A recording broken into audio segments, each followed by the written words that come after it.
Halo teman-teman, aku lagi nyiapin makan siang karena kurang lebih 2 jam lagi bakal long run 14 km. Untuk makan siang hari ini kita full karbo, yaitu adalah spaghetti. Dan juga aku lagi nyiapin kayak tahu sama keju crispy gitu. Ini gampang banget, paling bikinnya kayak 10 menit, 15 menit gitu udah selesai. Dan aku seneng banget hari ini karena aku punya alat baru buat ngevlog. Aku pengen ngevlog yang lebih santai gitu, yang gak terlalu banyak editannya. Tapi teman-teman jadi bisa lihat kehidupanku.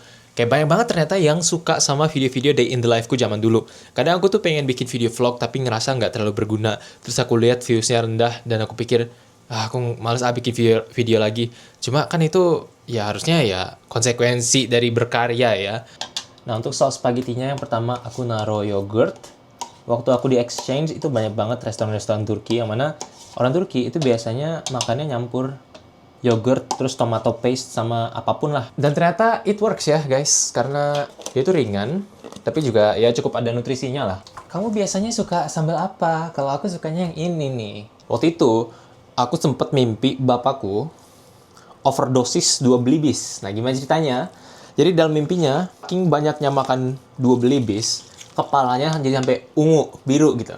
Cuma ya, kita kan terbentuk dari momen-momen kecil kayak gitu. Makanya sampai sekarang, sambal favoritku itu 2 belibis. Ini salah satu hal yang gak sengaja aku temuin kemarin pas masak. Jadi aku taburin keju yang robek-robek tipis-tipis gitu ke atas panci. Dan ternyata pas dia cukup panas, dia jadi crispy kayak gini guys.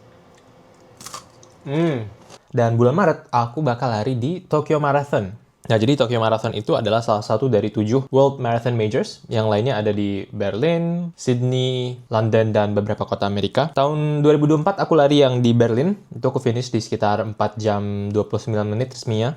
Nah, untuk tahun depan, targetku adalah finish di bawah 4 jam. Nah, sekarang sekitar 14 minggu sebelum hari hanya, dan aku pengen dokumentasiin progres latihanku. Pokoknya kalau ada satu olahraga yang kita bisa pegang, dan kita bisa terus improve di sana, itu efeknya ke area hidup lain tuh bener-bener luar biasa. Aku jadi lebih disiplin, percaya diri. Jadi aku pengen nginspirasi orang dari bukti-bukti nyata itu, daripada cuma sekadar teori dari buku-buku produktivitas misalnya. Nah, kalau ngomongin outfit lari, aku suka banget pakai sesuatu yang pakaian lari, tapi kayak aku lagi nggak pengen lari. Artinya apa? Misalnya nih, pakai warna-warna yang muted. Misalnya ini kan kayak ya netral banget lah ya, earth tones gitu. Atau warna putih kayak begini. Bahkan sepatu-sepatu lariku kalau nggak warna hitam tuh warna putih. Hampir semuanya kayak gitu. Cuma kemarin aku baru beli yang warna putih, terus ada aksen merahnya dikit. Agak jarang dipakai karena kurang cocok sama outfit-outfitku yang lain. Aku tahu akhir-akhir ini aku nggak terlalu rame ya di medsos, jadi kayak aku lagi nggak ngapa-ngapain. Tapi sebenarnya semester ini itu adalah masa-masa tersibuk di dalam hidupku. Semester ini aku ngambil 24 SKS. Nah, salah satu yang paling exciting juga adalah kemarin aku diterima program Young Leaders for Indonesia, YLI dari McKinsey & Co. Jadi setiap tahunnya YLI ngerekrut 100 orang yang dianggap punya potensi tinggi untuk menjadi pemimpin masa depan Indonesia. Udah banyak banget lulusan-lulusan dari YLI. Kak Iman Usman yang tahu dan Kak Belva Devara, para founders Ruang Guru juga ketemunya di YLI waktu itu. Dan banyak banget lah CEO dan founders yang datangnya dari YLI dan mereka kayak diinkubasi di sana. Kemarin aku bikin bootcamp melalui cetakbirubahasa.id. Terus yang untuk selanjutnya itu adalah kolaborasi sama tim. Nah, kalenderku setiap minggunya kurang lebih penuh dengan banyak sekali kegiatan kayak gini.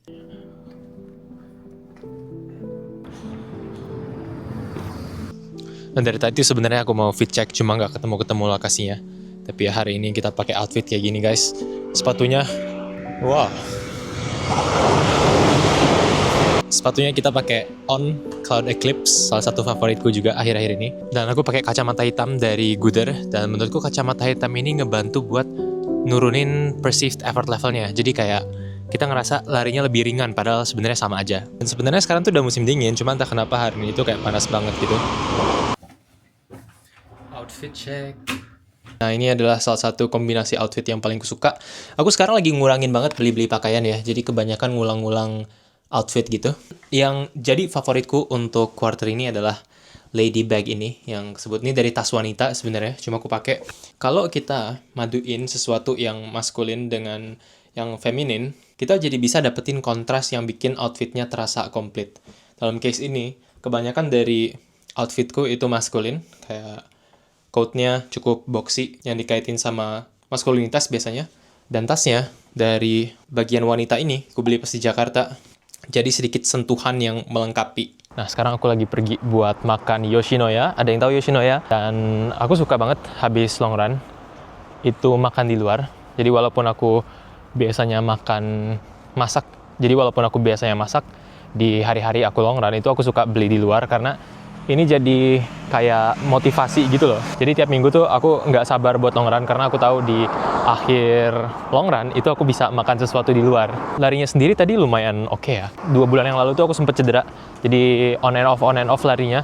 Cuma sekarang aku mulai dapet level fitness atau kebugaranku yang kayak sebelum cedera waktu itu. Jadi tadi aku selesai lari 14 km dengan pace rata-rata kurang lebih 6 menit 14 detik per kilometernya. Nah, Yoshinoya yang di sini itu jadi salah satu comfort foodku. Jadi aku Kinan, berarti senpai ya hitungannya, kakak kelasnya Zahid. Tadi mau potong kan, karena udah nanya Zahid apa tempat rekomennya di mana. Terus kayak mager di kasur dulu. Terus ternyata udah mau maghrib, makan dulu terus grocery. Mas Kinan. Halo. Masih ingat gak waktu itu kita awal-awal ketemu? Waktu awal ketemu ya? Iya, berapa tahun yang lalu ya? 2 tahun, 3 tahun. Udah mau 3 tahun kali. 3 tahun deh. Iya, udah lama banget. Dan sekarang udah kerja di sini berarti. Sekarang udah kerja. Tadi aku baru ngobrol sama Mas Kinan dan salah satu yang aku nggak tahu vibe pendapatmu gimana. Tapi kesannya tuh agak depresif. Itu adalah ketika nyadar bahwa sekarang ya hidup tetap berjalan kan. Tetap berjalan, bro. Maksudnya kayak teman-teman kampus semua udah nggak ada. Udah pada balik. Jadi sekarang beneran hidup sendiri gitu. Betul. Jadi teman-teman kampus either udah di kota yang lain atau di mana. Sedangkan aku juga masih di sini kan ya. Karena dapat kerja karena masih di sekitar Beppu. Iya. Gitu. Jadi gimana kabarmu? How do you feel? Actually a little bit mixed feeling, tapi di satu sisi aku juga menemukan I really wanted to balik lagi sebenarnya ke Indo, tetap ada ya karena Indo tetap rumah Indonesia.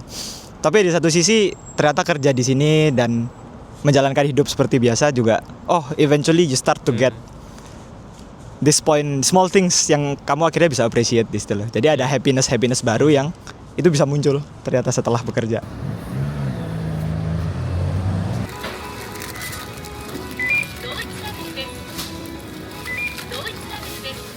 Hey friends, ini aku sekarang lagi mau masak makan malam. Kayaknya aku bakal masak yang ringan aja. Nah, biasanya tuh aku nggak terlalu suka makan yang berat, terlalu deket ke jam tidur, karena jadi agak ke delay ngantuknya. Cuma kalau misalnya nggak makan cukup sebelum tidur, itu juga ke delay tidurnya gara-gara lapar mulu. Jadi timing makan sebelum tidur menurutku adalah salah satu kuncinya buat tidur yang nyenyak. Salah satu hal yang ngebantu banget di momen-momen krisis adalah journaling. Kalau misalnya kamu masih belum pernah coba journaling, cobain guys, serius. Ini menurutku bener-bener ngebantu karena dia jadi salah satu avenue atau wadah bagiku buat nuangin keluh kesah sebelum dia jadi sesuatu yang jauh lebih gede dan gak bisa ku manage lagi. Apapun ketakutan-ketakutan yang ku punya, itu semuanya ditaruh di dalam sini. Dan ketika aku udah bisa ngelihat dia bahwa hari ini aku merasa seperti ini dan ternyata ini. Ternyata masalahku nggak segede itu. Dan aku sadar bahwa ternyata kenyataanku dan apa yang pikiranku coba untuk katakan itu berbeda. Dan jurnal ini ngebantuku buat semakin sadar bahwa yang penting adalah pilihan yang ku buat hari ini. Yang terpenting adalah apa yang ku lakukan sekarang, bukan kayak gimana masa depan atau kayak gimana masa lalu. Itu semuanya udah Kalau kamu bingung gimana caranya mulai journaling, simpelnya sih mulai dari 1 halaman journaling, nulis bebas aja. Jadi nggak ada pertanyaan sama sekali, tapi cuma numpahin isi pikiran aja. Dan pas numpahin isi pikiran itu nggak kayak kita lagi nulis buku ya, atau nulis cerpen. Kita beneran nuangin aja apa adanya. Kalau kita nggak tahu ya udah tulis aja nggak tahu sampai halamannya penuh. Tapi biasanya dari kita nulis nggak tahu terus bakal muncul sesuatu, dan sesuatu itu yang bakal jadi titik start kita dan kita dibimbing dari sana. Andaikan aku journaling lebih banyak atau mendedikasikan waktu lebih banyak buat melakukannya. Ini kayaknya aku udah harus tidur sebentar lagi karena aku udah ngeset alarm tuh buat jam 1:30 pagi. Ada game Arsenal lawan Chelsea. Aku fans Arsenal by the way, semoga kita menang. Terima kasih teman-teman, sampai ketemu di video selanjutnya.